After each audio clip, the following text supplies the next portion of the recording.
Guys, dito kami sa kusina ng misis ko. Ito, nagluto siya ng Bicol Express, guys. Dalawa lang naman ang putahinan ng daan namin. Bicol Express, ito na isa lang na pala niya. Yan. Oh, masarap yan ah. Tikman natin yan mamaya.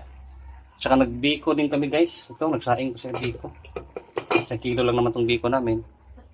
At kalahati pala, may kalahati pala nagdag kanina. Bicol Express. Tapos ito, ako magsaing din ako. Para, mamaya, tanghalian na. Ito lang guys, handa namin mamaya. Isang buong manok. Gagawin ko dito, gagawin namin dito. I-marinate dito at saka gawin tong fried chicken mamaya. Pero mamaya na kasi maaga pa naman. Takpan lang muna natin. Wala man tayong rep, kaya dyan na muna. Kasi Yan, ito, yung misis. Pag nagluluto ka kasi, ito, dapat di ka nakasimangot kasi pag nakasimangot ka, yung grasya, no, hindi rin masaya, papasok sa atin. Ito lang yung prutas namin.